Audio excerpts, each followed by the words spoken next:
John 15, we'll be reading verses 4 down to 8.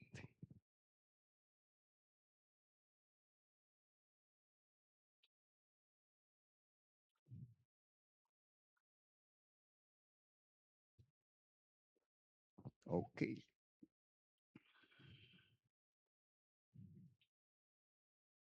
John 15, verses 4 down to 8. Basahin po natin ang salita ng Panginoon. Basahin niyo po sa English, basahin ko po sa Tagalog. Ready now, read.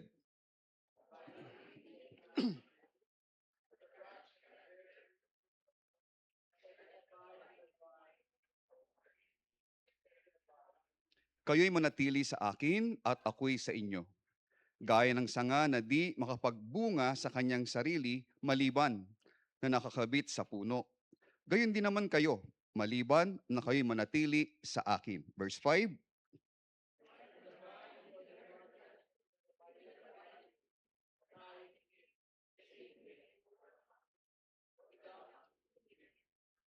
ako ang puno ng ubas. Kayo ang mga sanga. Ang nananatili sa akin at ako'y sa kanya ay siyang nagbubunga ng marami. Sapagkat kung kayo'y hiwalay sa akin, ay wala kayong magagawa. Verse 6,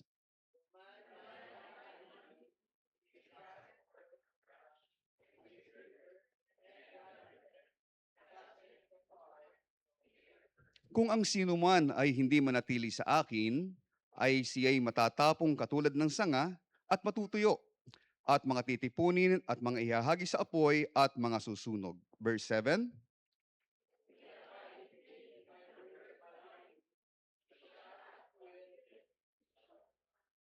kung kayo'y magsipanatili sa akin, at ang mga salita ko'y magsipanatili sa inyo, ay hingin ninyo ang anumang inyong ibigin at gagawin sa inyo. Verse 8,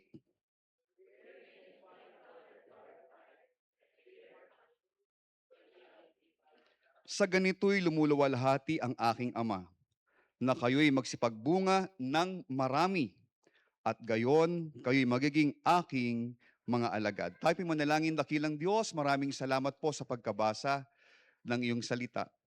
Hiling at dalangin po namin ang iyong panguna sa aming kalagitnaan. As we ponder upon your word, we ask you, Holy Spirit, to work in our midst. As I speak from without, you speak from within. Higit mong batid ang aming kalagayan bilang mga anak mo. Batid mo yung bigat na mayroon kami. Batid mo yung hinaharap namin mga problema sa aming buhay. Hiling at dalangin po namin mula sa pangangaral ng salita, maibsan po ang lahat ng ito. Hiling at dalangin namin ng iyong malayong pagkilos sa aming kalagitnaan. Pangunahan mo rin po ang aming pastor sa lugar po ng Bulacan sa kanyang pangangaral din po ng iyong salita. Maraming salamat, dakilang Diyos. Purihin ka sa pangalan ng Panginoong Yesus. Amen. Thank you. Please be seated. Amen.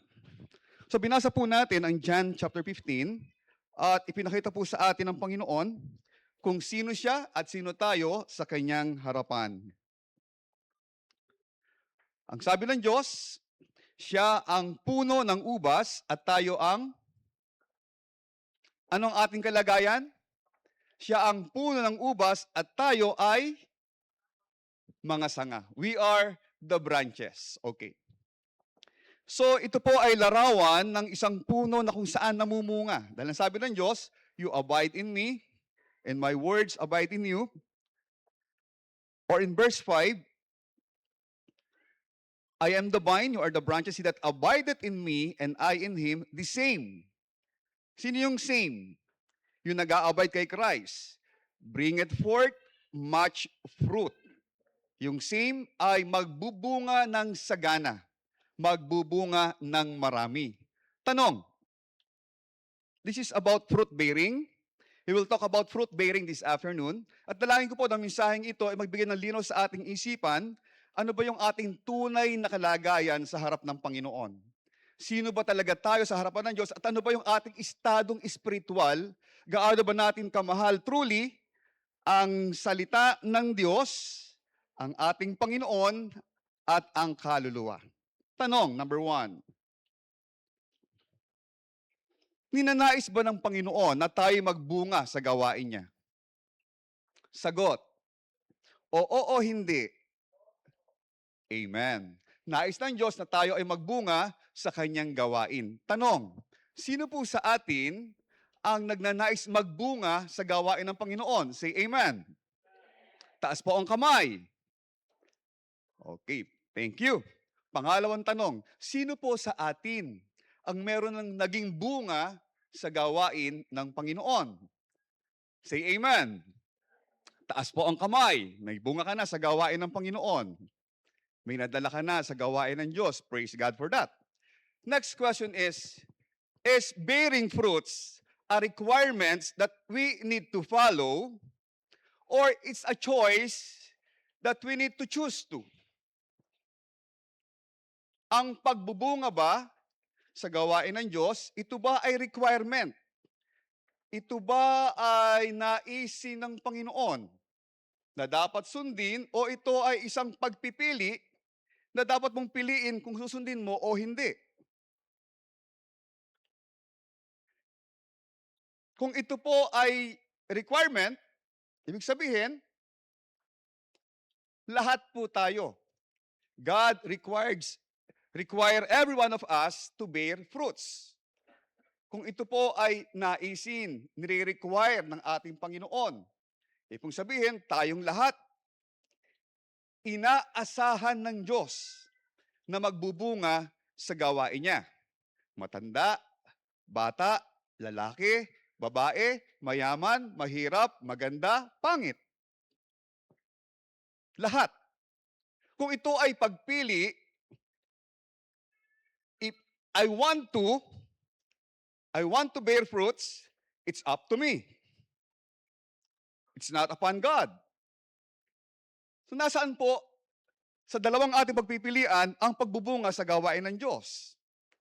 Ito ba ay nasa ating kamay if we want to? O ito ay required ng Diyos para sa lahat ng kanyang mga anak? Is it a requirement or is it a choice? Lahat po nagsasabi, it's a choice. Say amen. Nagsasabi pong it is a requirement. Say amen. Okay. Tingnan po natin. Ano po ang Great Commission? Anybody? What is the Great Commission? Matthew 28 verse 19 and ano sabi ng verse 19?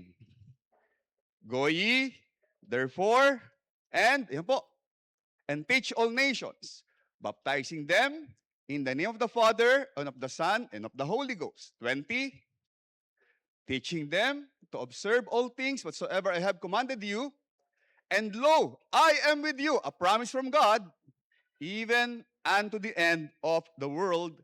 Amen. If we believe that Matthew 28, verse 19 and 20 is a great commission given to us by God. So ang pagbubunga po, ang paghayo is a requirement given by God to every believer that we should go and bring forth fruit. Ano pa? Ang sabi niyan, John 15:16. Ano sabi ng John 15:16? Basa?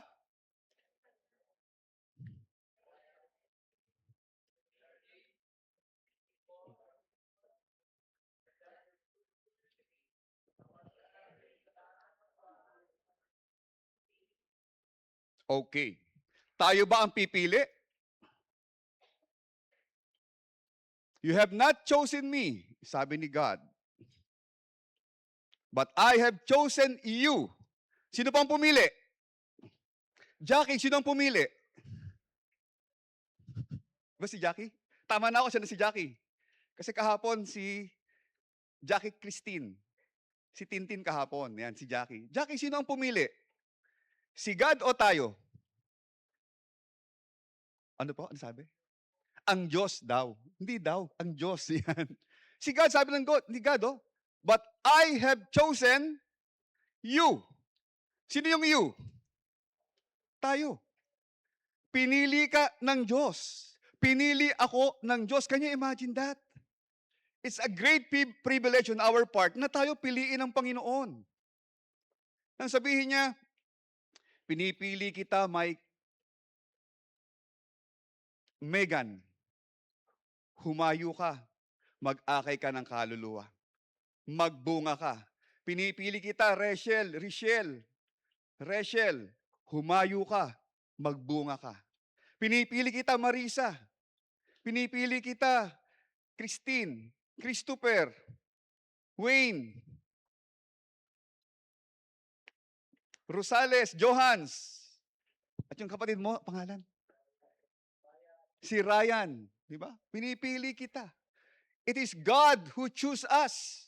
Kaya wag mong sabihin sa akin, nasa akin naman if I want to or not. If I want to win souls, if I want to share the gospel, it's up to me. Hindi ko feel eh. Kaya, ang tagal ko ng Kristiyano, wala pa akong bunga kasi I focus myself on maturing before God. I read the Bible, I pray, I attend the service, I join the ministry. Pero yung pag-win, hindi ko kasi porte, mahihiyain kasi ako. Hindi ko porte, hiya ako magsalita. Hindi ko porte kasi hindi ko alam paano mag-share ng gospel. Kapatid, ngayong hapong ito, sinasabi ko po sa inyo, pinili ka ng Diyos. Ang pag-aaki ng kaluluwa, it's not a choice by us. It's a choice coming from God. At si God po ang pumili sa atin. It is a requirement na tayo po mag-bear ng fruits. Fruit bearing is a must. Kaya tanong ko kayo kanina, kung kayo pa mayroon ng bunga sa gawain ng Panginoon. Kung wala pa, we still have much time para magbunga sa gawain. Hindi pa po huli ang lahat. Okay? So, the assignment was given to us, go and teach all nations. Teaching them to observe all things. Assignment given to us by God. Sabi natin, that is the Great Commission. Pinakadakilang utos. Kung ito ang pinakadakilang utos, this is the number one. When we talk about priority, hindi mo unahin yung number 2, number 3, number 4. You gonna choose number 1 kasi ito yung priority. Tama? As we prioritize the commandment of God, the Great Commission, yung dapat una nating gawin ay mag-akay ng kaluluwa. Bakit? Sabi mo sa akin, di ba tayo po ay mga bunga na sa gawain ng Panginoon? But ang sabi ni Jesus, tayo ay sanga. Pakilabas mo nga yung picture, kapatid. Ang sabi ni Christ, I am the vine and you are the branches. Ito po ang vine, yan po ay puno ng ubas. It's a metaphor. Christ is the vine. At yung mga bunga na yon ay nakakapit sa sanga. Okay? I ask myself, bakit ang ginamit ng Panginoon na metaphor ay vine? Ba't hindi star apple? Ba't hindi apple? Ba't di balimbing? Then, as I research, wala akong makitang swak na sagot. Ang sabi lang doon is, the vine was used sa Old Testament, nung sinabi ng Panginoon, you spy the promised land, the land of Canaan, at magdala kayo ng bunga. Kung totoo nga ang pangako ng Diyos, it's a land floweth with milk and honey. At ang kanilang patunay na sagana ang land of Canaan ay iyong bunga ng ubas.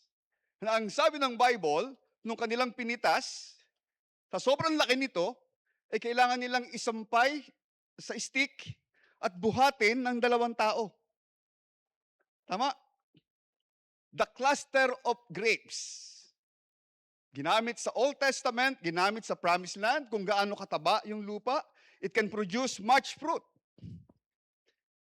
Alam niyo ba sa Old Testament, hindi lamang po vine, fruit of the vine ang kanilang pinakita.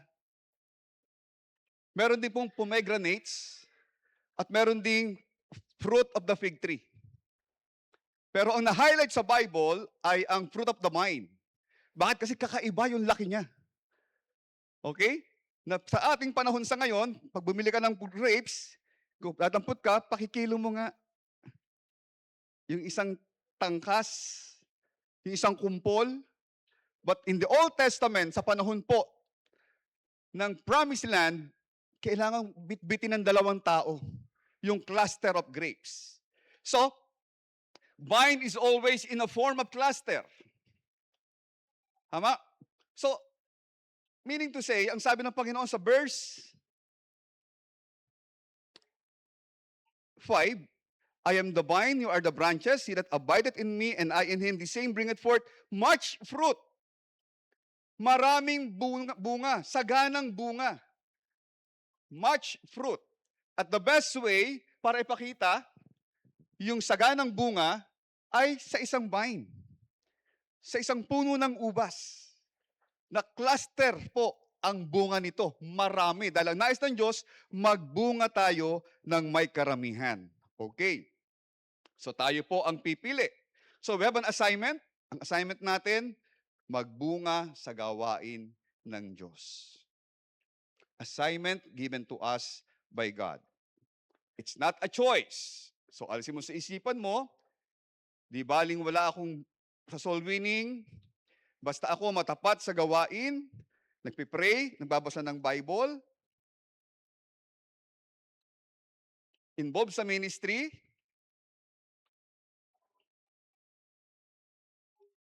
ang sabi po ng Panginoon, kung tayo po ay tapat, kung tayo po ay nag-a-abide sa Panginoon. In verse 7, if you abide in me, and my words abide in you, you shall ask what you will, and it will be done unto you. May answered prayer. Verse 8, herein is my Father glorified, that ye bear much fruit. So shall ye be my disciples. Requirement po, mag-bear po tayo ng bunga, saganang bunga sa harap ng Panginoon. So life, ang ating pong title ngayong hapon ay Fruitfulness Comes Through Faithful Abiding. Ang pagiging mabunga ay nagmumula sa pamamagitan ng matapat na pananatili o pagsunod. Pag tayo po ay nanatili, tayo sumusunod sa Panginoon, ang resulta niyan, magbubunga tayo sa gawain ng Diyos. Okay, let's continue. Life is your most precious possession. Yung buhay natin. This is our most precious possession. So don't take it for granted. Sa ngayon po, you're either wasting your life, spending your life, or investing your life. So tatlo po ang paraang pwede mong gawin sa buhay mo. You are wasting it, sinisira mo, binabasura mo, winawasak mo. You're spending it, ginagamit mo yung buhay mo. Or investing your life. Ito po ay investing, you invest your life. Ano sa Tagalog yung investing? Come on, help me. Investing your life. Lalaan, you invest. Sa Tagalog ang invest. Namumuhunan, di ba? Pinamumuhunan mo yung buhay mo. Yan. So tayo po will determine yung course to follow. Saan papatungo yung buhay natin? Okay? Ang sabi po ng Panginoon sa John 10:10, lahat po ng adult ladies, pakibasa po, John 10:10. Ready now? Read.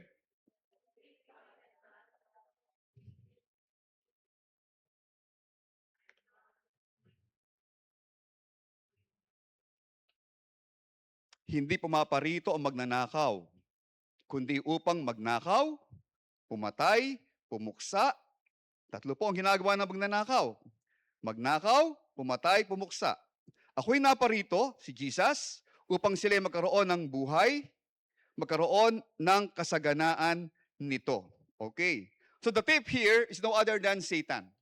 Ang trabaho ni Satan is nakawin po sa atin yung kasiyahang meron tayo. Every time na ang Word of God kinakas, ipinangangaral. ito po ay tumatanim sa ating puso.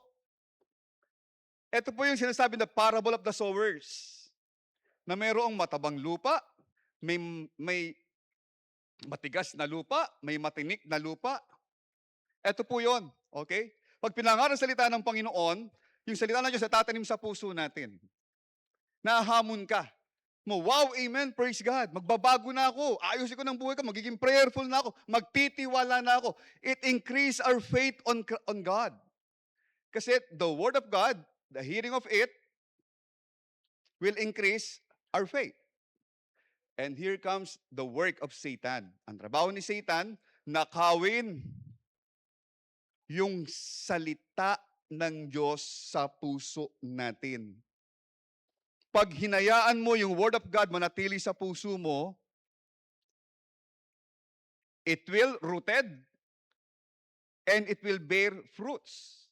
At ang fruits ng salita ng Diyos sa buhay ng isang Kristiyano ay kasiyahan, joy. Kaya nawawala ang joy sa buhay natin kasi sinira ni Satan yung root ng Word of God para hindi ito magbunga. Pag ninakaw niya ang Word, nawawala ang fruit, nawawala ang joy. Kaya ang isang Kristiyano, nagiging warrior, nagiging complainer, nagiging excuser. Dahil ang trabaho ni Satan, nakawin sa atin yung salita ng Diyos. Yes, there are many thieves that would like to keep us from enjoying Christ's abundant life. Memories of past failures, fears of the future, a feeling that you're not important and that nobody cares. How tragic. Going through life and really not living. But abundant life can be yours. Dahil pangako ng Panginoon sa atin. So in this message, mga minamahal, about the vine and the branches, Jesus Christ points out spiritual secrets. Yung maglilid sa atin sa abundant life. What and who am I? And why am I here? Kailangan sagutin po natin itong dalawang tanong na ito. What and who am I? And why am I here? Ba't ba tayo narito? Kaya mo sagutin yung tanong na yan? Why we are here? Ba't tayo narito? Sino ba ako? What and who am I? Sino ba ako? Tanong, ano ang mahalaga? Gising o tulog? Hindi yan ang tanong. Ang tanong, ano ang mas mahalaga? Nagising ko tuloy, pasensya na po. Pasensya na po. Ano ba ang mahalaga? Layunin o ambisyon? Purpose or ambition? Ano mas mahalaga? Pangarap o layunin? Layunin o ambisyon? Which is more important? Which is more valuable? Yung pangarap natin, yung ambisyon natin, o yung layunin? Ano mas mahalaga? O isip-isip, ano mas mahalaga? Lahat. O tanong, sino sa inyo merong ambisyon sa buhay? Taas ang kamay. Abay, lahat tayo dapat mayroong ambisyon. Ang walang taong walang pangarap sa buhay, ay walang patutunguhan. Dahil wala kang aabutin sa buhay. Tama? Kailangan you have a goal in life. Meron kang nais abutin, meron kang pangarap. Gusto ko makagraduate ng college. Gusto ko makapagtrabaho dyan sa Smart. Dyan sa Ayala. Gusto ko maging engineer. Ikaw, brad, anong pangarap mo sa buhay? Ryan? Ano ba? Maging pilot po. Maging piloto. Ano, yung sumusulat? Yung lumilipad po. Uy, lumilipad, ha? Talaga. Ikaw, anong pangarap mo sa buhay? Lumilipad na siya. Piloto. Lahat tayo may pangarap sa buhay. Tanungin ko to, si sister, anak ni Cathy, si Cassie. Kasi anong pangarap mo sa buhay? Anong ambition mo sa buhay? Maliban sa maging kagaya ng mama mo. Anong pangarap? Maging FA ko sana. Maging FA. ano yung FA? flight attendant. Uy, magsama na kayo, Ryan! May piloto na tayo, may flight attendant ka na, may stewardess. Oh, grabe naman, oh. Hindi natin sinasadya, oh. Sino sa'yo gusto maging aeroplano na lang kulang, aeroplano? Rachel, anong pangarap mo sa buhay, Rachel? Uy, jumbo jet! Jumbo jet. Maging teacher. Yan, ha? Sa lahat tayo merong pangarap sa buhay. Si Cassie naman, no, talaga no, ano ba yung FA? FA. Flight attendant. Yan. Siya naman, piloto. Ang pasahero nyo, yung teacher. Ha? Kumpleto na tayo, ha? Okay. Lahat tayo may pangarap sa buhay, tama? Yung pangarap natin, sino ang gumawa? Sino nag-isip? Sino nangarap? Tayo. Tama? Our ambitions in life was tailored and chosen by us. Tayo pumili. Tama? Parang si Tinting, sabi niya, gusto kong maging beauty queen. Tama, Tin? Hindi daw. Assistant lang. May pangarap tayo, tama. Pero yung layunin, saan galing ang layunin? Saan galing ang purpose?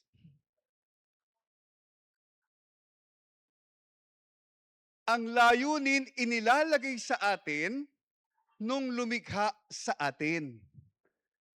Kaya ang tanong, why am I here? Ba't ako nasa lupang ito? Hindi mo pwedeng sagutin, ano ba ang ambisyon ko kasi? Kundi ano ba yung layunin sa akin nung naglagay sa akin sa lupang ito? So, the one who created us, put purpose on us. Ang naglalagay sa atin ng layunin ay yung Diyos na lumikha sa atin. Okay? Lahat ng ating ambisyon, tayo yun.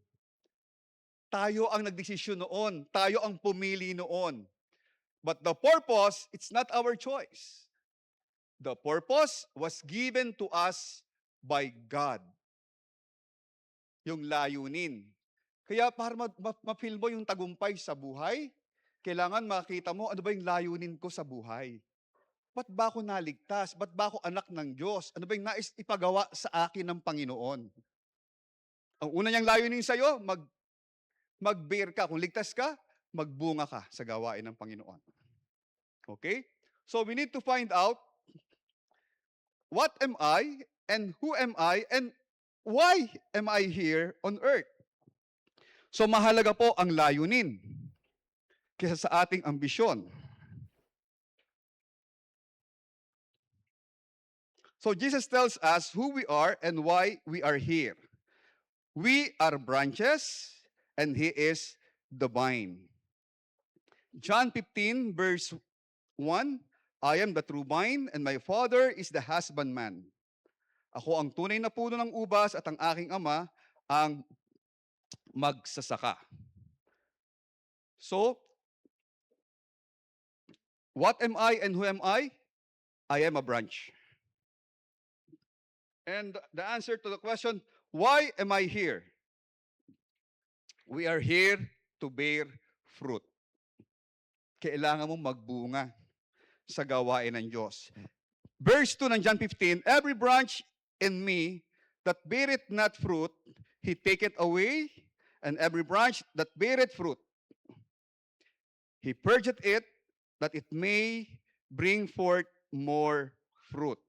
Verse 5, I am the vine, you are the branches, he that abideth in me, and I in him, the same bringeth forth much fruit, for without me you can do nothing. Verse 8, herein is my Father glorified, that you bear much fruit, so shall you be my disciples.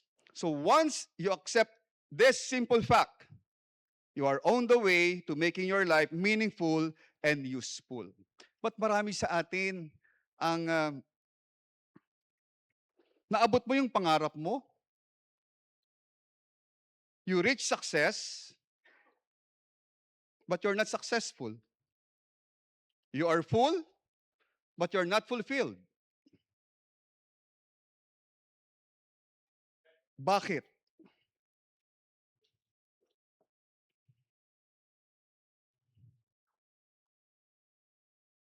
Kasi Hindi yan ang layunin at plano ng Diyos para sa'yo. When we do things out of God's will, out of God's design, di ba ang sabi nga natin, success is becoming all what God wants us to be and doing all what God wants us to do. Becoming all what God wants us to be speaks of our character. Di ba? Sino ba tayo? Magiging ano ba dapat tayo? It must be a Christ-like character that we have. And doing all what God wants us to do, isa po sa nais natin ng Panginoon, magbunga tayo sa gawain ng Diyos. Once we fulfill that, yung mandate ng Diyos sa atin, andun po yung kasiyahan. Kasi, yung pinaka-worst success is we are deprived of happiness in life. Naabot mo yung pangarap mo, pero hindi ka masaya. Naabot mo yung ambisyon mo, pero parang kulang. Nakuha mo yung bahay, pero bakit ganun? Kasi alam mo ba, it is only God can fulfill the emptiness of our heart. Only God can give us joy. Kaya you need to find out, is this the will of God for me? Yun lagi dapat ang tanong natin. Hindi lamang dahil yumaman ka, masasaya ka na. Hindi po. Hindi po. Lalo ko yan, nakuha mo sa maling paraan, nakuha mo sa pandaraya, hindi ka sasaya. That is the worst success. Yumaman ka, pero hindi ka masaya. The worst failure is you got success and you never find joy. That's the worst failure in life. Nagtagumpay, pero hindi masaya. Yumaman, pero malungkot pa rin. Naabot yung pangarap, pero kulang. Kasi wala ang Panginoon. Only God can give us joy. So bilang branch, tayo po'y kumukuha ng ating buhay at kalakasan from the vine. So as a believer, we get our life from Christ. If you do not have this living union with Christ, you cannot bear fruit. Fruit is the result of life. Sabi po ng verse 1, He that abideth in me, and I in him, the same bringeth forth much fruit. If you want to bear fruit, manatili ka sa Panginoon. Abide in Jesus. Ang dahilan po bakit po tayo nililis ng Panginoon is that you might bear fruit sa mundong ito. Fruit bearing is a beautiful process. 12 times po sa John 15, binanggit po ang salitang abide. How many times? 12 times. Okay. Because abiding is the secret of fruit bearing. So number 1, fruitfulness comes through faithful abiding. Paano? Letter A, by doing His will willingly and not being forced. By doing His will willingly. Hindi ka napilitan. Hindi ka pinwersa. You do God's will willingly. Kusang loob mong sinusunod, ginagawa ang kalooban ng Diyos. You have a desire to do God's will. In John 15:10, pakibasa po ng lahat. John 15, verse 10. Basa.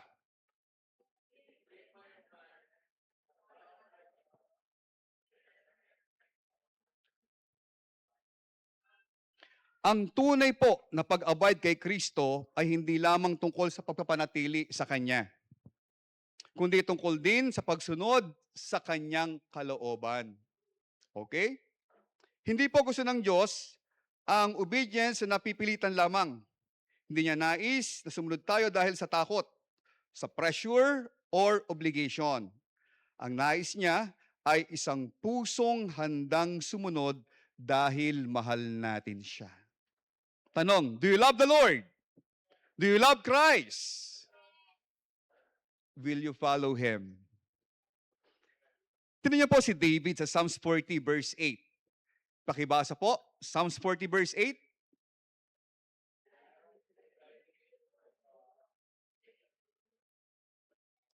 aking kinalulugurang sundin ang iyong kalooban. O Diyos ko, kinaluluguran. Oo, ang iyong kautusan ay nasa loob ng aking puso. Hindi sinabi ni David, napipilitan akong sundin ang iyong kalooban. Hindi yun ang sinabi niya. Ang sabi niya, I delight to do thy will. Kinaluluguran niyang gawin ang nais ng Diyos. Ganito rin po dapat ang maging puso natin. Okay? So everything dwells in our heart. Nung binabasa po namin ng Bible, inutos sa amin ni Sir Moreng, hindi sa dahil napipilitan kami, kundi mahal namin ang salita ng Panginoon. Alam mo, nung binabasa namin ng Book of Kings, yung saan magpapalit ng liderato, si Solomon, after Solomon. Tapos si Solomon, dahil the wisest king, di ba nagkaroon siya ng maraming asawa? Ilan ang kanyang asawa? Sabi ng Bible, ilan ang naging asawa ni King Solomon? Kung tama ako ha, 700 plus. At meron siyang 300 na concubinage. Okay? At the end of his term, anong ginawa ni Solomon? Kailangan niya magkaroon ng mga alliances. Nag-asawa siya ng iba-ibang mga lipi, iba-ibang mga lahi. At inalaw niya yung idol worship. Okay? Kasi ang panahon ni Solomon ay peacetime. Si David, wartime. Si Solomon, peacetime. Kapayapaan sa Israel. Kaya, puro alliances, alliances. At doon nagalit ang Panginoon. No? He started right, but he end up bad. Hindi naging maganda ang huling bahagi ng buhay ni King Solomon. At babasa namin doon na nais buwagin ng Diyos ang bayang Israel dahil sa kasalanan ginawa, dahil sa inalaw niya yung idol worship. Pero lagi binabagit ng Panginoon, because of David. Para kay David. No? Kaya si David po is after God's own heart. Laging si David ang ginagawang dahilan ng Panginoon, ba't di niya winawasak ang bansang Israel? Hindi si Jacob. Hindi si Moses. Laging si David. Ano bang meron kay David? He's a man after God's own heart. He's also the apple of God's eye. Alam niyo po yung pagkakapili kay David? Sa 1 Samuel 16:7. Pakilagay mo nga yung 1 Samuel 16:7. Paano pinili si David? Paano siya inanoint ng Panginoon? Si Haring David. 16:7. Yan. Ang pumili, ang inutusan ng Diyos para i-anoint si David ay si Prophet Samuel. Okay? Si Prophet Samuel. Okay, paano nangyari? So, Prophet Samuel, kailangan secretly umalis siya sa kaharian ni sino yung king that time? Si King Saul. Dahil pag nalaman ni King Saul yung gagawin niya, inuutusan siya ng Panginoon na papalitan ako na si Saul. Papatayin siya ni Saul pag nalaman na aalis siya para i-anoint yung papalit sa kanya. So talagang sinikreto niya yung pagpunta. Okay? At habang nandun na siya, anong ginawa? Tinawag niya yung mga anak sino yung tatay ni David? Sino? Letter J. Si Jesse. Jesse sa Bible, no? Walang I. Yan.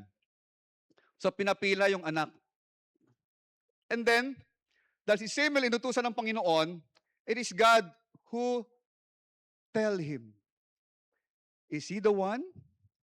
Yes or no? Pumila yung 7 magkakapatid that time na nandoon. Unang-una, sino ang panganay? Sino ang panganay sa magkakapatid? Si Eliab. Sabi niya, matipuno, makisig, magandang lalaki. Siya na ba, Lord? Sabi ng Panginoon, hindi siya. Kaya ito ang binanggit ng Panginoon, itong 1 Samuel 16 verse 7. Okay? Basa? But the Lord said unto Samuel, look not on his countenance or on the height of his stature, because I have refused him. For the Lord seeth not as man seeth, for man looketh on the outward appearance, on the Ano sabi ni David sa ating binasa kanina?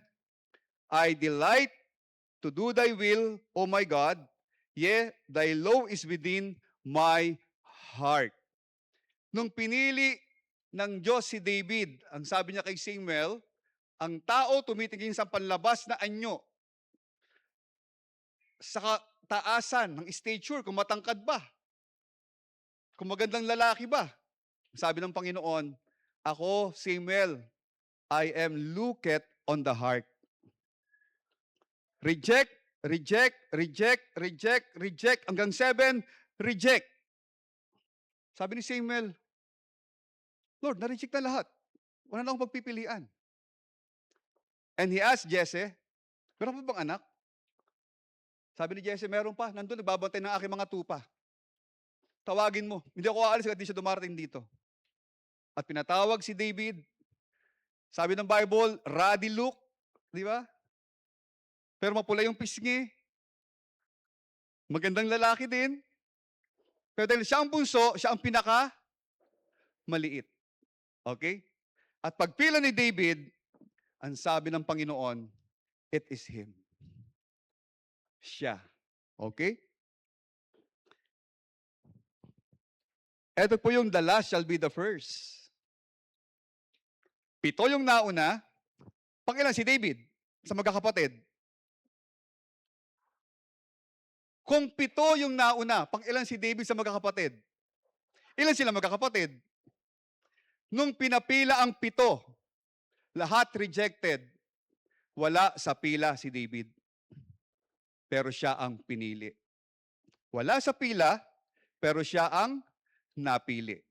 Okay? Sometimes in our life, yung chances, para ang tingin natin,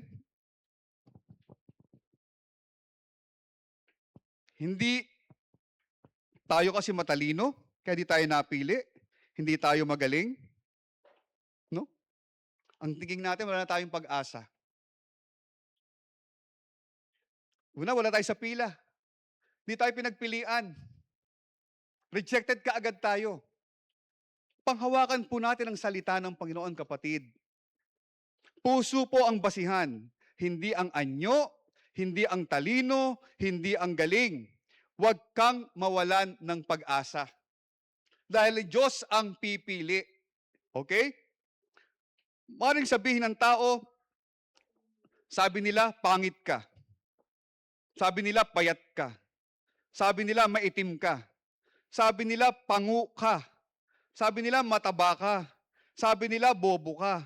Sabi nila, mahirap ka. At hindi ka mapipili.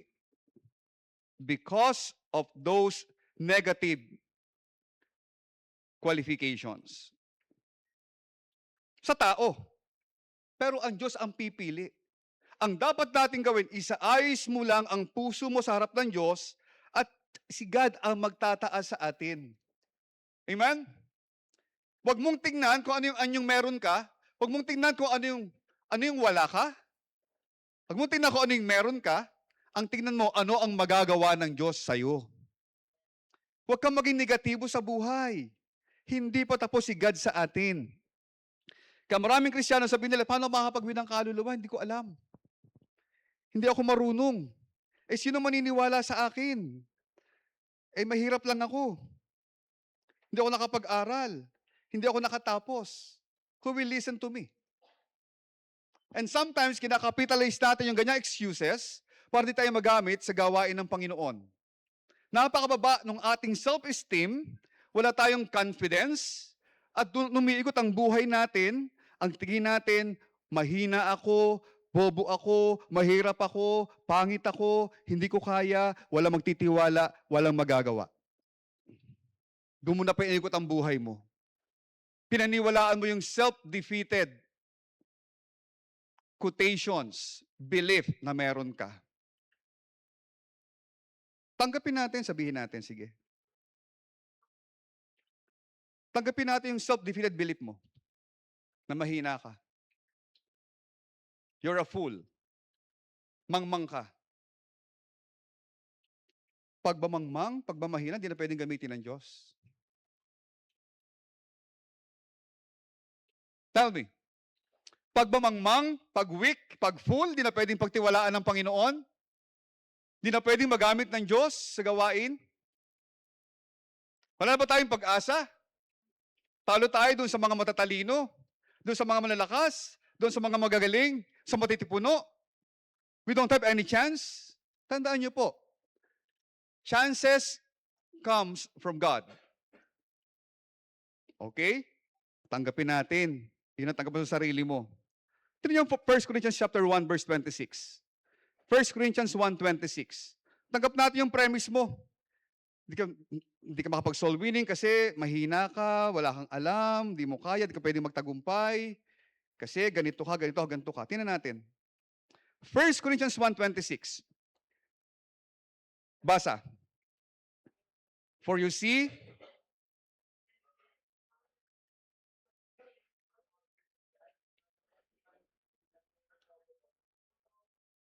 verse 27. 27.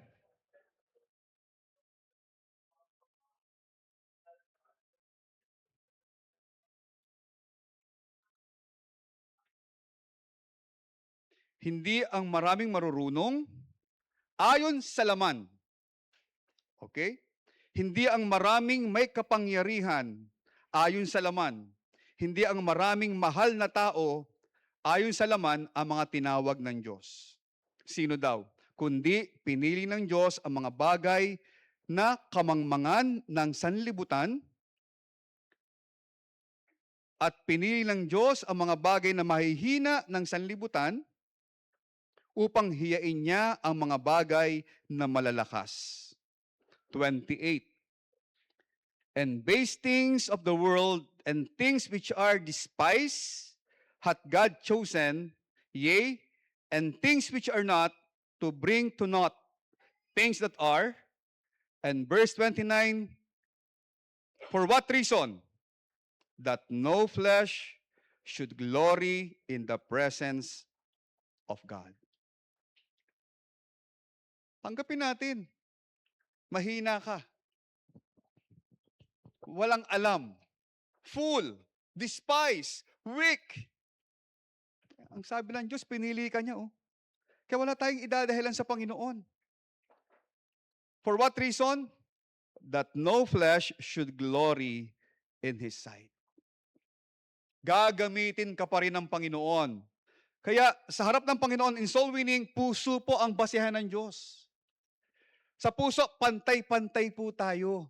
Kung gaano nagmamahal ng kaluluwa yung puso natin. Gaano tayo nagmamahal sa salita ng Diyos. Gaano tayo nagmamahal sa gawain ng Panginoon. The basis is how big our heart in the ministry. Okay? So, mga minamahal, tandaan po natin, as believers, we do not obey simply because we have to. We obey because we want to. Dahil nais po natin. Not because someone is forcing us, but because we love the Lord. Kaya tayo sumusunod, lagi niyo po tandaan, ang basis ng ating pagsunod, mahal natin ang Panginoon. Sinabi kasi ni preacher, sinabi kasi ng leader, sinabi kasi ni pastor. Dapat ang foundation ng ating pagsunod lagi, mahal natin si God. Pag mahal mo ang Panginoon, I'll tell you, kahit anong marinig mo, kahit pagod ka na, magpapatuloy ka pa rin. Kahit gumagapang ka na, magpapatuloy ka pa rin. Bakit? Mahal mo eh. Love conquers all.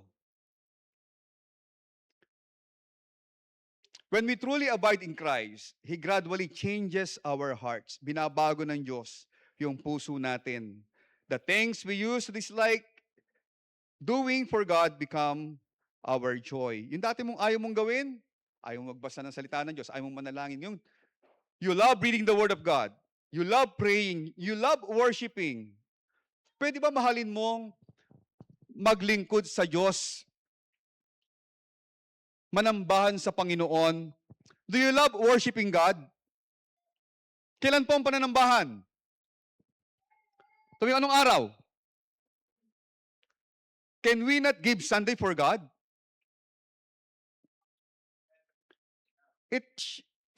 It's non-negotiable dapat on our part. Bilang mananampalataya, Sunday is the Lord's Day. Can we give our heart on Sunday that we will attend the church, we will worship our God? Do you love worshiping God? Tanong, can you come early? Pag mahal mo, magsasakripisyo ka, tama. Ayaw mong malate sa date. Kasi nakakaya mag-antay yung girl. Kailangan maaga tayo. Bakit mahal mo siya? You want to show to that girl na mahal mo siya. Ayaw mo siyang pag-antayin. Kung mahal natin si God, huwag natin siyang pag-antayin. Anong oras pa pananambahan? 9. Pag tayo late sa pananambahan, anong pinapakita natin? Importante siya sa atin? Napaka-importante niya sa atin? Ganun ba? No, it's not. What we are showing and telling to God, Lord, I know you can wait. I know. Pag mahalagang tao kausap natin, we do not want to wait. Kasi ayaw natin ma-offense siya sa atin. 9 o'clock ang usap, darating ka 10 o'clock. Ano ka bang kausap? Tama. Kung malaking tao yung kausap natin, at sasabihan tayo ng ganun, mapapahiya tayo. Tama. 9 o'clock ang ating meeting. Darating ka, 11:00. Pag-aantayin mo ko ng 2 oras. Sino ba ako? Ganyan ba trato mo sa akin? Ganyan ba pagtingin mo sa akin? May naman nasabihin ng tao sa atin. Yan ang maririnig natin, tama? Kung yan ang trato ng tao sa atin, how much more when we deal our God na siya ang nag-aantay lagi sa atin? Importante ba talaga ang Diyos sa atin? Importante ba talaga ang pananambahan sa atin? Or we are so complacent, negligent, sinasadya mo na, yun ang nakakahiya. Sinasadya mo nang malate sa pananambahan. Wala ka ng guilt. Okay lang sa'yo ang pananambahan 9, darating ka 11. Darating ka 10. And no guilty feelings. Ang thinking mo is, I do the will of God. Nagsimba ako. Umabot ako sa invitation. To erase guilt. Anong gagawin mo? You will convince yourself na sunod ko naman ang kalooban ng Diyos. Humabol nga ako eh. Dapat nga hindi na ako ka-attend eh, pero pinilit kong umattend. Guilt-free. Tama? Pero tayo, naging habit na natin yung pagtrato sa gawain ng Diyos na 9 ang pananambahan, darating ka 10 o'clock, mahiya naman tayo sa Diyos. Kung sa tao nahihiya tayong malate dahil ang laki ng kausap nating tao, pag yan na-offend natin, we cannot close the contract. We cannot close the deal. Kasi binasa yung ugali natin, bagsak tayo. Hindi natin siya tinrato ng tama. Kung ganyan ang gawin ng Diyos sa atin. Tama? Kung sabihin ng Panginoon, importante ba ako sa'yo? It's that the way you show importance to a person? Kung ganun din gawin sa atin ng Panginoon, kagaya ng taong ginawa sa atin. Tama?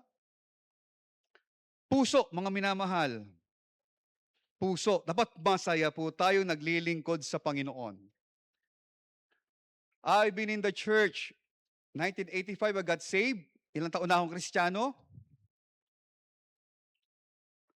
85, I got saved. Ilang taon na akong Kristiyano? Ilang taon na? 40. Going to 41. 40 taon na po akong Kristiyano. Mga minamahal, sadyain po natin. Yung pag-abide kay Christ, sinasadya po yan. Okay?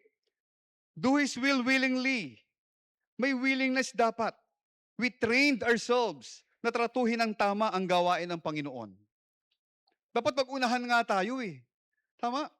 Lagi ako nakaupo sa unahan kasi lagi akong on time. Ganun dapat. Di ba? Hindi, I'm happy sitting at the back kasi lagi akong late.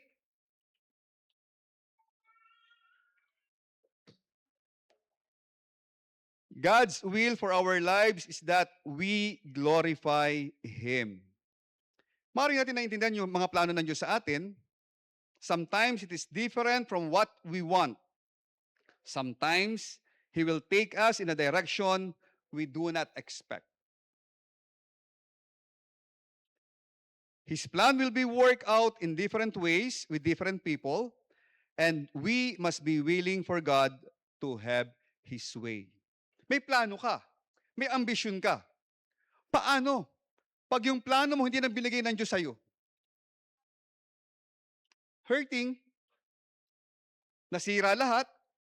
It crumble. Our ambition, it crumbles our plans. Tignan niyo po ang ating Panginoong Hesukristo. In Mark 14:36, what happened here? In Mark 14:36, the Bible says, and He said, Abba, Father, all things are possible unto thee. Take away this cup from me. Nevertheless, not what I will, but what thou wilt. Ang sabi ni Kristo, may kakayahan ka, Panginoon, may kakayahan ka, Ama. All things are possible unto thee. Makapangyarihan ka. Take away this cup from me. Alisin mo sa akin itong bagay na ito. Nevertheless, ang sabi niya, not my will, but your will. Kung ang ating Panginoong Jesucristo nagpakita sa atin ng magpapagandang example kung paano magpasakop, magpailalim sa kalooban ng Ama, more so with us, bilang mga anak ng Panginoon. Ito ang puso ng isang taong tunay na nag-a-abide kay Kristo. Hindi niya pinipilit ang sarili niyang kagustuhan. Sa halip, kusa niyang sinusuko ang kanyang buhay sa Diyos at sinasabing, Lord, hindi ang gusto ko ang masunod, kundi ang iyong kalooban. Can you say it to yourself? Lord, hindi ang gusto ko ang masunod, kundi ang iyong kalooban. Can you say it? Pakipos mo nga sa ano.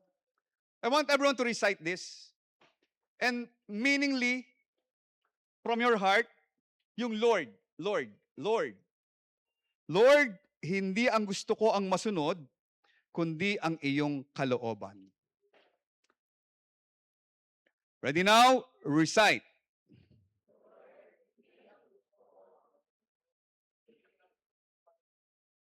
Can you trust God's word? Can you trust God's way? Can you trust God's plan? Our limited mind will tell us, this is the best way for my life. Dinrawing mo na, dinesign mo na, inarkitekto mo na yung takbo ng buhay mo, yung plano ng kinabukasan mo. And then, hindi nangyari. Hindi pinahintulutan. Nasa step 4 ka na. Going to step 5. You are a step away from the finish line. Magiging matagumpay ka na. Maaabot mo na yung pangarap mo. And then, it canceled. Canceled by God. Can you still say, Lord, hindi ang gusto ko ang masunod? Can you still follow the will of God? Can you still trust God in your life? Hindi po madali ito, kapatid. I'll tell you. Pakikibaka po ito ng pananampalataya. Kasi you tailored your plan, you designed your tomorrow. Ano kung pinapanalangin mo sa Panginoon? Tandaan niyo po ito. Walang mali mag-ambisyon, Walang maling mangarap. Pero wag mo laging iisipin na yung pangarap mo, na yung ambisyon mo, yan din ang kalooban ng Diyos para sa'yo. Baka ikaw lang yan. Dahil pag hindi mo tinanggap yan, masasaktan ka pag hindi nangyari yan. Always give way for God's will. Diba? Sabi ng James chapter 4, wala mali magplano. Sabi niya, on the next year, we will go to this place. Magtatrabaho kami, mag-i-invest kami. We will do this, do this, do this, do this. Tignan niyo sa James chapter 4. Hanapin natin. Yung paano yung will ni God,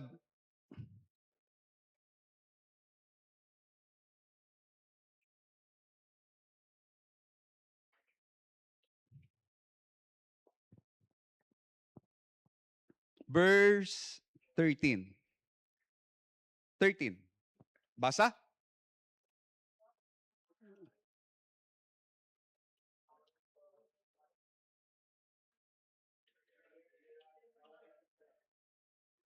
May plano. Nagplano. Magandang plano, tama? Today or tomorrow, who will go into such a city. May plano siya. Ano gagawin nila? And continue there a year. Subukan natin isang taon. What we gonna do? Buy and sell and get gain. Magdinegosyo tayo. Bili tayo, benta natin, tutubo tayo. Okay? May mali ba? Wala. Nangarap. Nagplano. Gusto magnegosyo. Tama? Verse 14. Very common verse. Read.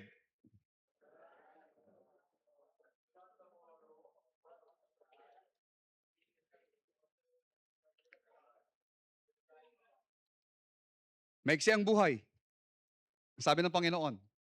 Whereas you know not what shall be on the morrow. Hindi mo alam kung ano mangyayari bukas. Ang buhay mo, maiksi lamang.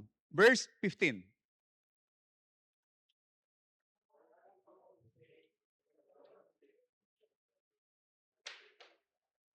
Ito po ang dapat. Yung verse 15.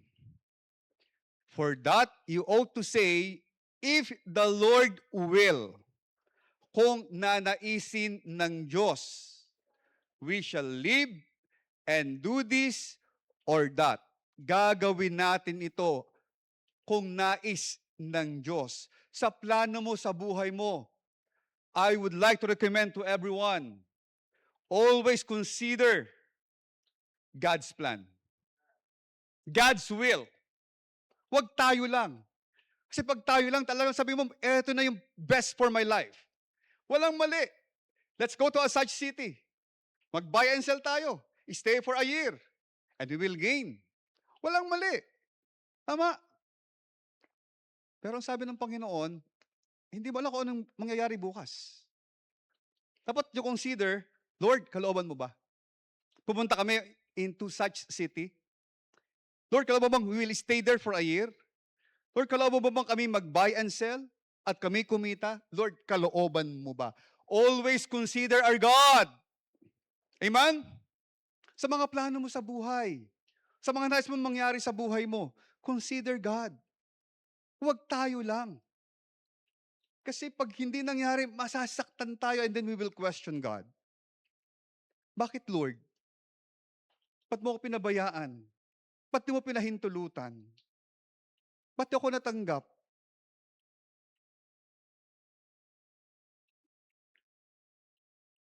Marami kang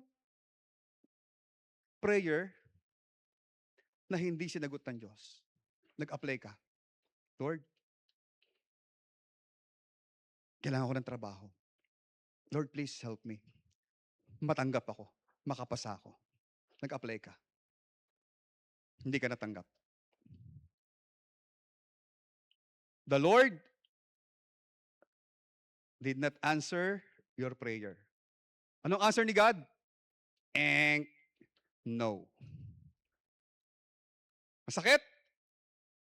Hindi kita natanggap? Na-reject tayo? Tama? Masakit, tama? Now,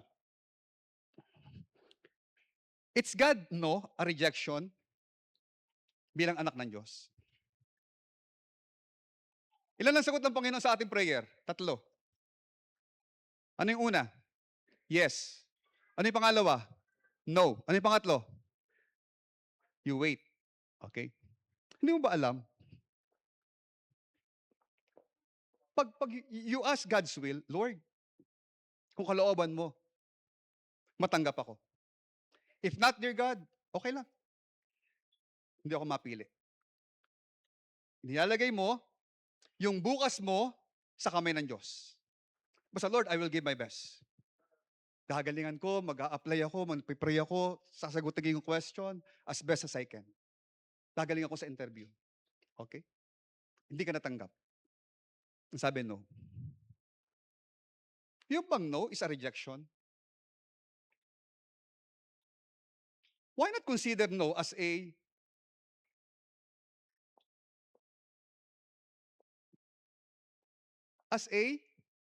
sometimes they think is a rejection, but why not consider no as a protection? As a protection. Hindi na lang ni God, dahil God wants to protect you. Pag pumasok ka dyan, mapapahama ka. And I want to protect you as my child, I will answer no. Kasi mapapahama ka dyan. Tama. Pag tinanggap natin yon, Lord, ayaw mo, it's okay. Alam ko, you have a better plan for me. Hindi ako masaktan kasi it might be you want to protect me. Tama. Why not consider no as a protection from God? Ba't di ka tatanggap? Ba't hindi ibinigay? Ba't hold? Baka protection dahil pag binigay ni Diyos, yayabang ka. Pag binigay ni God, mawawala ka sa gawain. Tingnan niyo yung susunod na verse. Tingnan mo yung next verse, 16. 14, 15, 16. Oh, basa.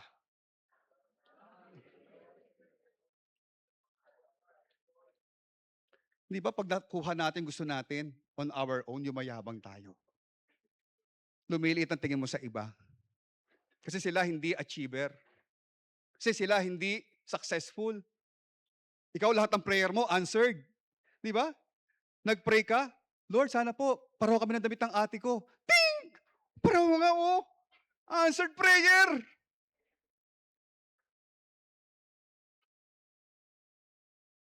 Yayabang tayo eh. But why we consider no as a protection from God? Para hindi tayo masaktan. Lord, lagi lang akong rejected. Lagi nilang negative. Hindi mo, God is knowledgeable than us. His way is above our ways. He's more than a CCTV. He's more than a ways na kaya niyang makita lahat. Kaya huwag kang masaktan kung ang sagot ng Panginoon no. You consider it as a protection on your part. Lord, salamat po. Tanggap ko po ito. I know you have a better company for me. You have a better opportunity for me. You have a better plan for me. Magpapasakop ako sa kalooban mo. Amen? Hindi po madali ito. It is a test of faith. Gaano kalalakad sa kalooban ng Diyos. Kasi lahat ng ating unanswered prayer masakit. Kasi niluhod natin yan, pinanalangin natin yan, umasa tayo. Papaboran tayo ng Diyos. And then it never happened. Oh, it's so ouchy. It hurtings. Pero tandaan po natin, not all no is a rejection from God. It might be a protection on our part. Okay? So, kagaya ng ating Panginoon, Lord, hindi ang gusto ko ang masunod, kundi ang iyong kalooban. Nagtitiwala ako ng iyong plano ay mas mabuti kaysa sa plano ko. Kapag ginagawa po natin ang kalooban ng Diyos na may kagalakan at kusang loob, mas lalo tayong nananatili sa kanyang pag-ibig at mas lalo tayo nagiging magbunga para sa kanyang kaluwalhatian. Surrender is important and cooperation also is important. Let's work hand in hand with our God. Lord, I know you have a better plan. I will work with you. Papatuloy lang ako magpasakop, maglilingkod lang ako, mananalangin pa rin ako, magbabasa pa rin ako ng Bible, magsisimba pa rin ako. Hindi ako ma-open sa'yo. Dahil ikaw ang aking Diyos. Kailan ka huli nagtampo sa Panginoon? Kailan mo huling kinwestiyon si God? Lord, kung mahal mo ako, bakit? Lord, ba't di mo sinagot yung prayer ko? Lord, ba't sa ibang mo binigay? Ba't ako nalugi, Lord? Ba't ako bumagsak, Lord? Ba't ako na-reject, Lord? Ba't ako may sakit, Lord? Kailan ka huling nag-question sa Panginoon? Kailangan po natin ng surrender at kailangan din natin ng cooperation. Tandaan po natin, ang isang sanga ay hindi kailangang piliting mamunga. Ang kailangan lang nito ay manatiling nakakabit sa puno ng ubas. Kapag nanatili tayong konektado, natural na darating ang bunga. Ganon din po tayo. Kaya't ang susi sa fruitfulness ay hindi trying harder, kundi abiding deeper. Ang susi sa fruitfulness ay hindi trying harder, kundi abiding deeper. Higit pa tayong magpasakop, higit pa tayong manatili, higit pa tayong magtiwala sa ating Panginoon. Andun ang bunga sa gawain ng Panginoon. Constantly abiding. Okay? Secondly, by confessing and being honest with Him. Paano tayo magiging mabunga? By confessing and being honest with Him. Confession and being honest. Sin always breaks our communion with God.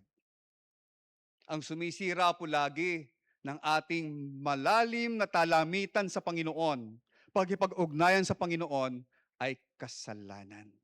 Spell sin. Spell sin. S-I-N. I is always in the middle. Tandaan po natin, ang trabaho ng dyablo ay i-tempt tayo. Ang trabaho natin, magpadaya. Okay? So, hindi mangyayari ang kasalanan nang hindi natin inaprubahan. Temptation is always there. Aalokin kang uminom, aalokin kang manigarilyo, aalokin kang magsugal, aalokin kang mambabae, aalokin kang mandaya, manloko, but it's up to us if we yield to temptation. Temptation is not a sin. Sana wala na lang temptation para walang magkasala. Tama? Sana wala na lang tukso para walang malalaglag. Walang mahuhulog sa kasalanan. Sana wala na lang temptation. Alam niyo po, ang temptation is an opportunity, hindi ito dapat negatibo sa atin eh. Temptation is an opportunity to us or for us to choose what is right. Temptation is an opportunity for us to choose what is right. May tukso. Babae. Christopher, babae. Sabi sa'yo, ang gwapo mo naman. Napaganon yung tenga mo, no? Talaga? Ayan. Anong pangalan mo? Nakapagkilala sa'yo, no? Eh, ang lalim ng cleavage, mula rito hanggang dito. Bakit? Eh, nasa beach sila eh. Naka-swimwear eh, oh. Ba't nasa beach ka, Brad?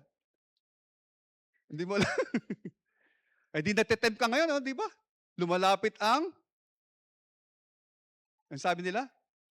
Lumalapit ang anong sasabihin ng mga Pilipino? Palay na lumalapit, di ba? Ano gagawin natin? Ano gagawin mo pag lumapit ang palay? Ha? Ano? Ano daw gagawin niya?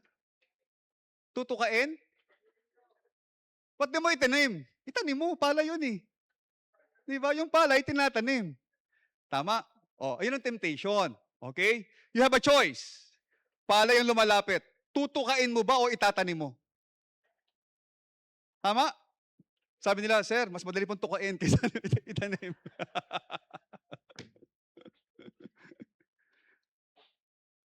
It's a choice. Mamimili ka. Tama? Lahat tayo dumadaan sa tukso. Lagi may pagsubok. Pero ikaw ba magsasabi sa sarili mo, anong hakbang ang gagawin mo? Palayo sa Diyos o palapit sa Panginoon? Lahat po may tukso sa buhay natin. Lahat. Dadaan tayo sa pagsubok ng buhay to test our faith. Will you gonna choose God? Or your sinful flesh? Or your weaknesses? And you justify, Lord, talagang mahina ako dito eh. Talagang pag binuksan ko na yung iPad ko at nakita ko yung mga reels, talagang hindi ko na mabitawan, sunod-sunod na yung reels eh. Oh. Jug, jug, jug, jug, jug, jug, jug, jug. Talagang pag nakakita ako ng umainom na alak at gumuguhit na dito, talagang naglalaway na ako. Talagang pag nakaamoy ako ng sigarilyo, talagang gusto ko nang humiti, pati ako.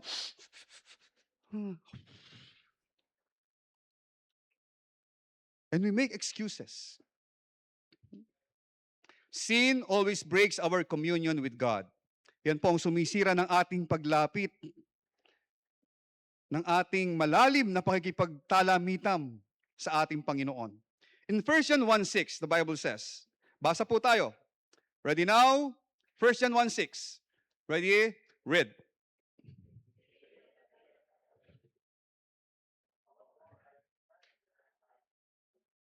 Stop. Pag sinasabi po natin na tayo ay may pakikisama, may pakipag-fellowship sa Kanya, kay God. And Christians always say, I have fellowship with my God. And walk in darkness, ang kausap dito ni Apostle John ay mga mananampalataya. Okay? And walk in darkness, ano daw tayo? Pag ating sinasabi na tayo may fellowship with God, pero tayo lumalakad sa kadiliman, mali yung ating ginagawa, pero sinasabi natin, we have a fellowship with God, anong sabi ng Bible? We lie. Tayo po ay nagsisinungaling at wala sa atin ang katotohanan. Pag ganyan po ang buhay ng isang Kristiyano, tayo pa nagiging katitusuran upang ang tao makakilala kay Kristo. We should walk the talk. Kung anong sinasabi ng bibig, dapat yun ang ating nilalakaran. You walk the talk. When you say, I'm a Christian, I'm a Baptist, kayo po mga bagong miyembro, si Ibon, may layang lumipad. Tama? Piliin mo na manambahan sa Panginoon. Na pag umuwi ka sa bahay, your family will say, mula na nagsimba ka dyan, nakita ko ang pagbabago sa buhay mo. Anak, bumait ka. Bumalik ka pa sa simbahan na yan. Sasama pa ako sa'yo. You walk the talk. Pero, subalit, bagamat, we are telling we are a Christian, and then, Josh, nasa kanto ka. Tinatago mo yung daliri mo habang may nakaipit. And you are telling, diyan ako makatin sa Baptist. Hadlang tayo para ang tao makakilala kay Kristo. Ang sabi ng Diyos, we lie. And the truth is not on us. 1 John 1:6. Verse 7, basa?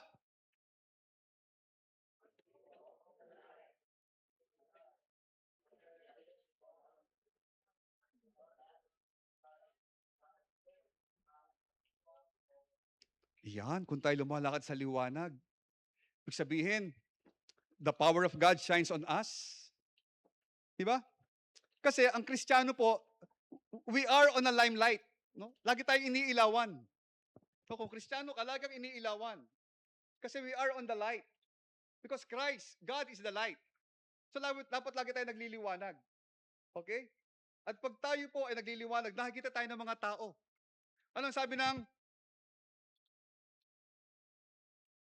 yung may light? Ano tala tayo? Matthew 5:16. Ano sabi ng Matthew 5:16?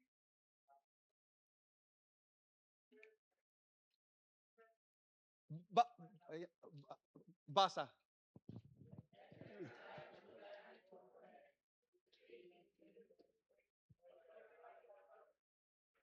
Ito po yung sinasabi ng ating binasa sa verse 7. Magliwanag tayo. Let your light so shine before men. Di ba? Hindi tayo dapat nakatago sa dilim.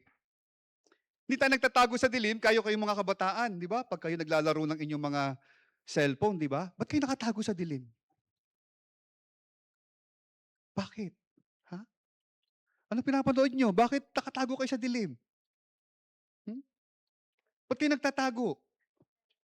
Ba't nyo ba't hindi sa harapan ni nanay, sa harapan ni tatay? Panoorin nyo yung pinapanood ninyo. Because we are not on the light. As we work on darkness, the truth is not on us. Kaya pag Kristiyano ka, let your light, hayaan mo yung liwanag mo mag-shine sa harap ng mga tao. Makita, marinig kung sino ka. That they may see your good works and glorify your Father which is in heaven. So pag Kristiyano po tayo, dapat lumalakad po tayo sa liwanag. Verse 8. Basa, verse 8. 1 John 1:8.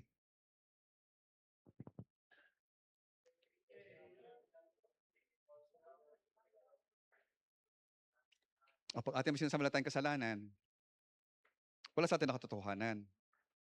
Kasi, yes, we are saved, but we are not perfect.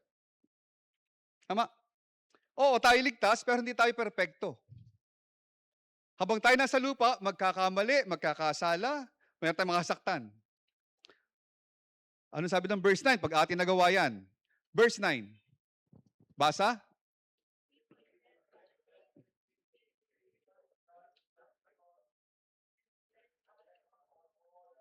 Meron dapat daily cleansing. Every day. Tama? We view ourselves from the Word of God. Lord, may nagawa akong mali sa'yo. And you ask God's forgiveness. And you ask the Lord to cleanse you. May daily cleansing dapat. Dapat, there is always a guilt on us. Kasi yung Holy Spirit, nagwawala yan eh. Hindi siya mapakali sa buhay natin pag tayo namumuhay sa kasalanan.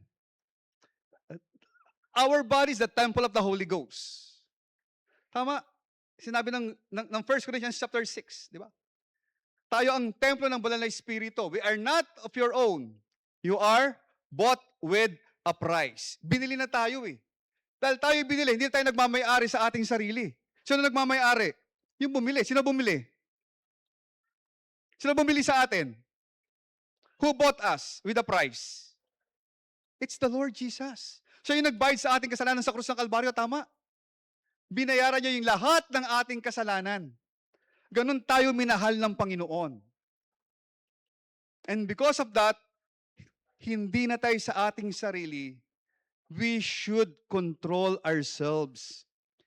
We should walk in the light. Mahaba po ito. Basahin ko sa inyo ha. Ito po yung mensahe sa atin ni Pastor. Puro kasalanan. Okay? Tingnan niyo po. Sin always breaks our communion with God. Therefore, we must be honest before God and confess whatever He reveals in our life. Number 1, pride and self-reliance instead of dependence on God. O, basahin natin. Ituloy-tuloy mo lang, babasahin namin.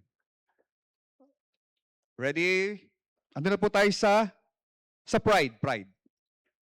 Ready? Pride. Basa. Pride and self-reliance instead of dependence on God. Tuloy. Doubt and unbelief when God has already spoken through His Word. Tuloy. Worry and anxiety that replace trust in God's promises. Anger, bitterness, and unforgiveness toward others. Jealousy and envy when others are blessed. A critical and judgmental spirit. Dishonesty and lack of integrity. Lust and impure thoughts, greed and love for material things, complaining and grumbling instead of gratitude, laziness in spiritual disciplines such as prayer and Bible reading, neglecting God's will because of comfort or convenience, fear of people more than fear of God, seeking the approval of others rather than pleasing Christ, selfishness and a lack of love for others, harboring resentment from past hurts, disobedience to something God has clearly instructed me to do. We cannot pray for God's power in the morning and then entertain lust at night. Tuloy. What are we expecting? We ask God for purity, yet keep feeding temptation. We pray for spiritual growth, yet keep feeding the flesh. That's not spiritual warfare, that's spiritual contradiction. Many times we're not growing because we're feeding our lust more than our soul. Sexual sin creates distance in our fellowship with God. After giving in to lust, we often find it harder to pray, harder to read the Bible, harder to worship, and easier to justify what we once knew was wrong. Sin weakens our spiritual strength. So yan po. Pag nagpatuloy tayo sa kasalanan at di tayo naging honest sa Panginoon, instead of asking God to forgive us, we are making excuses. Ba't tayo nagkamali? Ba't natin ginawa? And we justify our act instead of coming to God and kneeling to God. Kayong mga kabataan, di ba? Pag, pag tumibok na yung puso ng ating mga kabataan, ayaw nyo nang lumuhod. Ayaw nyo nang manalangin. Pag kayo kinilig, o ba't mo sinisikusi? Pag kayo kinilig, mga kabataan, ayaw nyo nang makinig. Tama? Pag kinilig, ayaw nang makinig. Kahit anong sabi mong payo, ang tigas na ng ulo, hindi, mahal ko siya eh. Hindi niya ako lolokohin. Naalala ko na, lagi sinasabi sa inyo, di ba?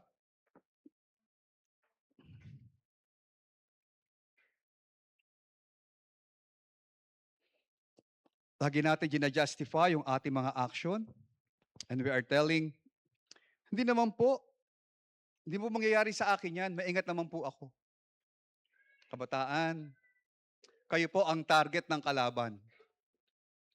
Hanggat maaari, huwag kayong tumibay sa pananampalataya, huwag kayong mag-mature sa inyong pananampalataya, hanggat maaari hanggang inyong sa kabataan, masira na kayo ng dyablo.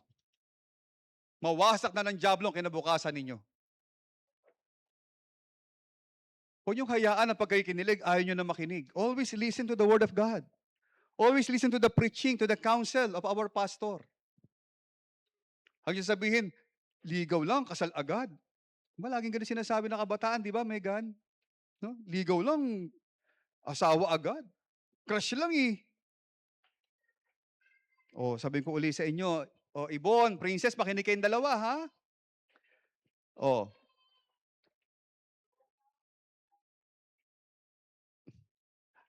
Alam niyo ba ang teenage pregnancy ng Pilipinas?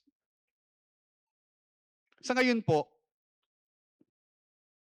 ang teenage pregnancy po natin, saan ko nilagay? Ayan, ito. Sa isang taon, ages 10 to 19, ilan ang kabataang nabubuntis at nanganganak? Sa Pilipinas alone, 138,697. Yung 10-year-old na sinaway ni tatay, Yung 12-year-old na sinaway ng pastor, na ang sabi, tiwala lang pastor, hindi mangyayari sa akin yan. Nakikinig po ako ng Word of God. Nagpipray po ako, nagbabasa po ako ng Bible. Nakikinig po ako sa inyo. 138,697 a year, aged 10 to 19. Paano nangyari? Ibig sabihin, ano pangalan ni kapatid ni Andre? Si Kyle. Ilan taon na Kyle? 11. Ito, age 10 to 19. 11 ka na? Nako, hindi ka kasama dito. Bakit? Lalaki ka eh. Hindi ka pwedeng mabuntis, manganak. You are safe. Safe ka kapatid. Ilan taon ka na princess? Magte-13. Ikaw, Avon. 12! Kasama ka dito oh. Aged 10 to 19. Daniel, ilan taon ka na? 10! Nako! Kinakabahan ang nanay mo sa'yo. 10 years old to 19. 138,697. Ito po yung mga bata nagsabing, hindi mangyayari sa akin yan. Crush lang naman po eh. Ligaw-ligaw lang naman po eh. Alam mo ba't kayo pinagbabawalan? Ba't kayo sinasabihan ng mga magulang ninyo? Alam niyo kung bakit?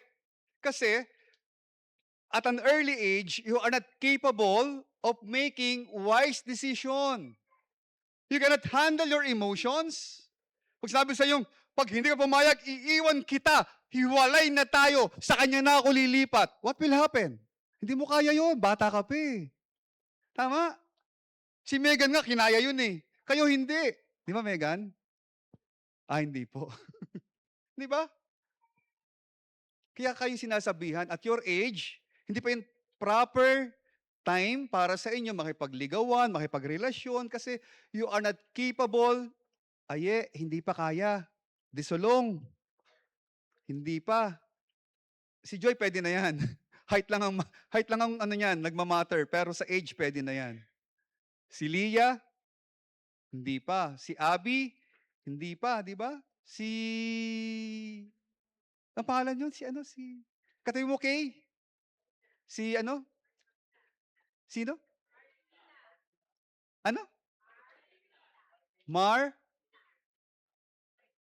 Si Martina. Martina, ilan taon ka na, Iha?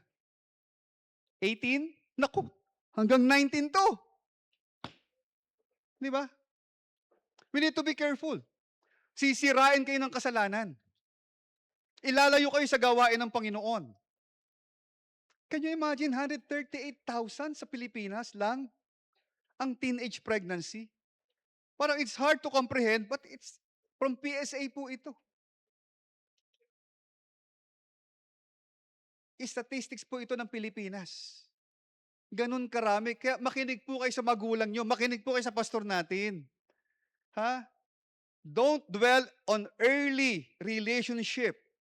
Kung aral muna. Tapusin muna yung mga pangarap. Sa tamang panahon, ibibigay ni God yan.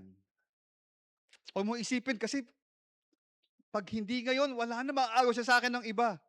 Pag naagaw ng iba, ibig sabihin, hindi yan para sa'yo. Tama, Jackie? Tama, di ba? Pag naagaw, hindi sa'yo yan, Rachel. Tama? Kung sa'yo, you pray for it. Pinakamaganda po, yung pinanalangin, inalaw ni God. Pinakamahirap, pinakamasakit yung ipinilit natin. Huwag nating ipilit. Okay? So pag tayo po namuhay sa kasalanan, yung abiding, nawawala po sa atin at nawawala rin po yung kapangyarihan po natin bilang mga mananampalataya.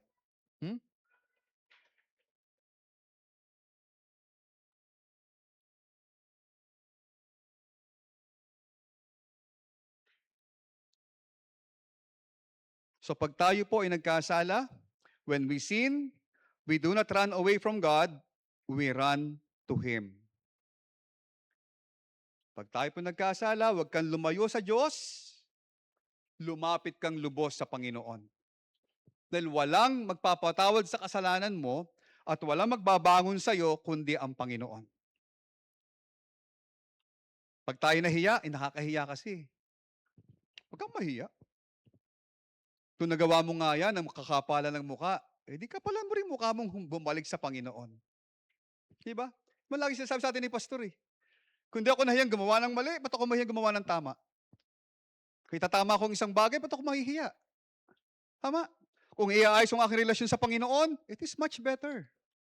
Ba't ako mahihiyang gawin ng tama? Kaya, kung ayaw mong mapahiya, huwag mo nang gawin yung mali. Kung napakanipis ng balat mo sa muka, na harapin yung mali, huwag ka nang gumawa ng mali. Gawin mo na yung tama. Tama? So when we sin, we not run away from God, we run to Him. We come with a humble and repentant heart, admitting our faults. Lord, nagkamali ako, naging mahina ako, it's a wrong decision on my part, and asking for His forgiveness, patawarin mo po ako. You cleanse me, dear God. Confession keeps our heart sensitive to God. Iayos po natin ang buhay natin. Hindi natin pwedeng dayain ng Panginoon na para tayong nakakombo, gumagawa ka ng tama sa kanan at sabay gumagawa ka ng mali sa kaliwa. It's not a combination. Hindi ito yung namamangka tayo sa dalawang ilog. Di ba? Nalilito kasi po talaga mahal mo, si A o si B. Sa Panginoon, hindi po pwede. Na nagpapagamit ka, nakikinig ka, nagpipray ka, nagbabasa ka ng Bible at the same time, sa kabilang banda, naninigarilyo ka, umiinom ka, nambababae ka, nanlalalaki ka, nagmumura ka. Hindi pwedeng ganun. Nandadaya ka, hindi pwede. Let your light so shine before men, that they may see your good works. Ang inaasahan sa atin ng Panginoon, mabuting gawa. Kaya kung may mali sa buhay natin, walang mali na itama natin yan. Ano sabi ni Pastor? Di baling magsimulang muli, wag lang manatili sa mali. Di ba? Simula lang uli. God is a God of chances. Bangon lang. Start a new life. Yun ang pinakamaganda. Tama. Lahat po tayo nagkakamali. At lahat po ng mali pwedeng itama. Tayo po ang gagawa ng desisyon. If we want to make ourselves right before God, then step nearing to our God. Ask God's forgiveness, confess our faults, and ask the Lord, Lord, forgive me. And start anew. Pinakamaganda na po yan. Okay? So, fruitfulness comes through faithful abiding. Paano? By doing His will willingly and not being forced, by confessing and being honest with Him. Ang pagiging mabunga ay nagmumula po sa matapat na pananatili sa Panginoon.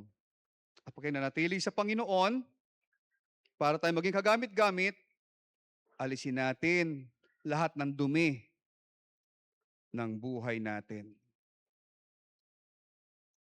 Magliwanag tayo sa harapan ng Diyos. And lastly, by bearing fruits for God's glory.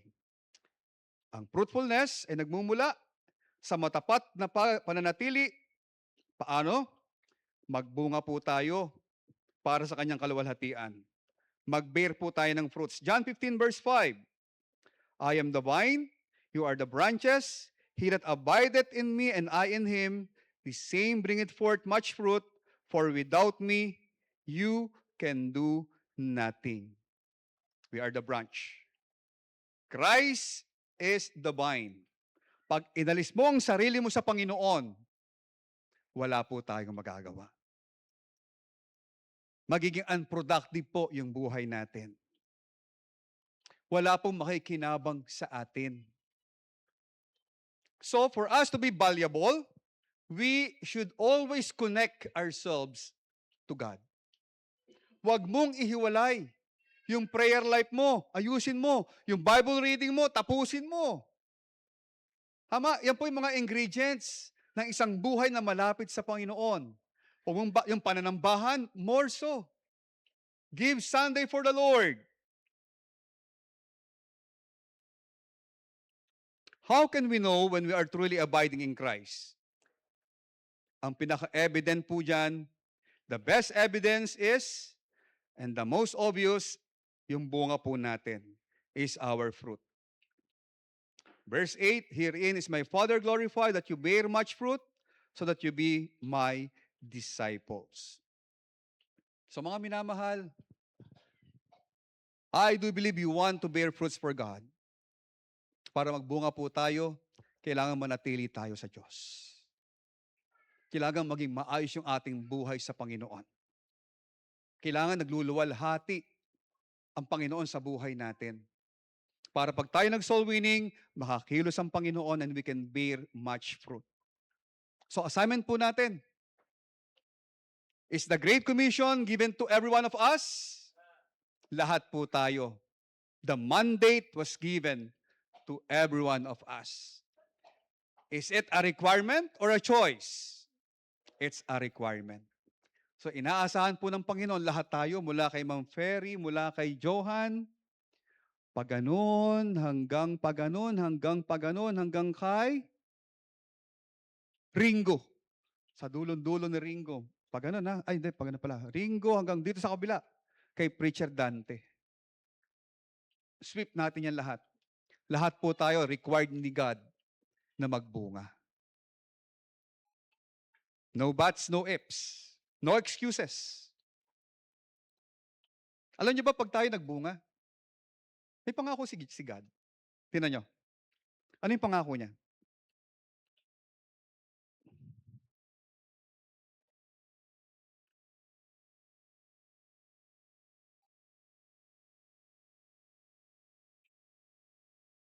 Verse 7. If you abide in me and my words abide in you, ano bang sabi ng Panginoon? You shall ask what you will, and it shall be done unto you. Humingi ka na.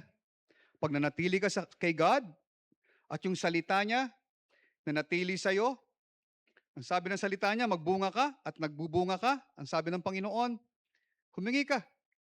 You shall ask what you will. And what is God's response? And shall be done unto you. If you want answered prayer,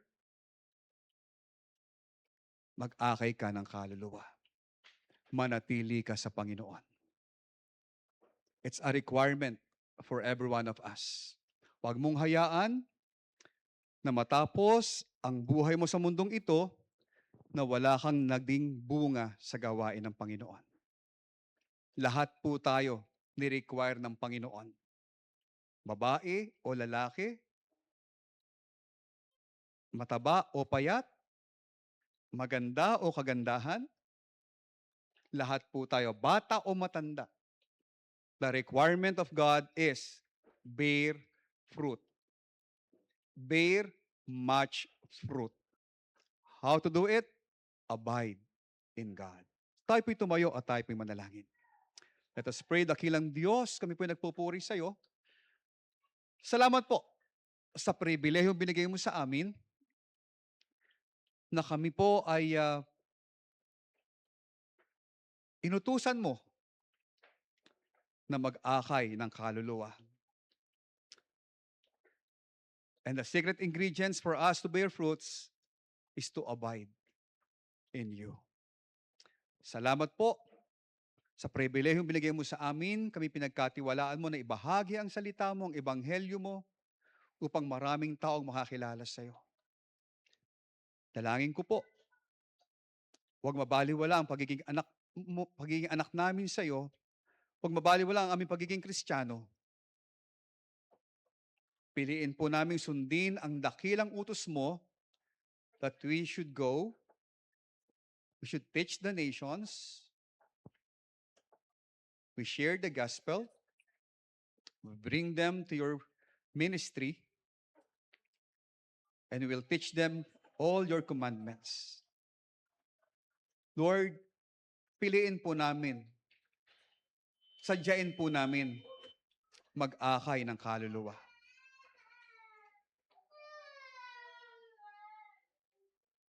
Alisin mo po ang anumang excuses na mayroon kami. Dahil sa aming pag-aaral, tinanggal mo na lahat. Hindi kami mahina, pinalakas mo kami. Hindi kami mangmang, pinatalino mo kami. At pinili mo kami na mag-akay ng kaluluwa. Maraming salamat po. Habang tayo po nakayuko, habang tayo po nakapikit, kapatid, mayroon po tayong 8 bilyon na populasyon sa buong mundo. At ang Pilipinas po ay mayroong 117 million population right now. 117 million na Pilipino po. Sa 8 billion na populasyon ng mundo, 420 million are evangelicals. 660 million kasama mga charismatic. Kung iisipin mo, wala kang prospect, wala kang kakausapin, wala kang pwedeng witnessan, hindi po totoo yan. Sa 117 million na Pilipino, napaka-minority po ng mga Kristiyano. Andiyan ang Pasay East, you can see. Andiyan ang Talipapa, you can see. Andiyan ang MOA, you can see. Kung paano dinadagsa ng maraming tao ang mga lugar na yan. At mas marami dyan ang hindi mananampalataya. Kapatid, remove all excuses and let God use you in fruit bearing. Humarap ka sa Panginoon na nasunod mo yung kanyang dakilang utos na magbahagi ng Ebanghelyo ni Kristo. Nagpasalamat ka sa Panginoon sa tiwala na kanyang binigay sa iyo. In order for you to do that, ang una mong dapat gawin, abide. Manatili. Para magbunga, kailangang manatili sa Panginoon. At sa oras na ito, you will make a decision, Lord, you help me, dear God. Alisin mo yung takot sa puso ko. Gusto ko magbunga sa gawain mo. Gusto ko magbahagi ng salita mo. Gusto kong mag-imbita ng aking kamag-anak, kapamilya, kapitbahay, kaopisina, kaklase, para makilala ka nila bilang tagapagligtas. Gamitin mo ako, Panginoon. Use me. Sa oras na ito, the altar is now open for you. Dito po sa harap ng altar, dito mo gawin ang pangako mo sa Panginoon. Lord, magbubunga ako. Pipiliin kong magbunga, Panginoon. Harap ako sa iyo na may dalang tangang-tangang bunga. Tulungan mo ako, Panginoon. Alisin mo yung takot sa puso ko. You help me, dear God, to bear much fruit sa iyong gawain. As simple as I am, as fearful as I am, gamitin, pagtiwalaan mo po ako. Dito po sa altar. Dito po. Tanda ka na, senior citizen ka na. Yes, God can use you. Estudyante ka, nag-aaral ka, high schooler, elementary, God can use you. Nanay ka, you are so busy, God can use you. Tatay ka, nasa opisina ka lagi, God can use you. Everyone can be used by God. It's up to you. It's up to us. And I challenge everyone, it is a requirement. It's not a choice. Kaya humarap tayo sa Panginoon na meron tayong nadalang bunga sa gawain niya. Kung kasalanan ng hadlang, alisin ang kasalanan para magamit sa gawain ng Diyos. Kung takot, alisin ang takot. Mas mahalaga ang layunin ng Diyos sa atin. Niligtas niya tayo para abutin ang ibang tao.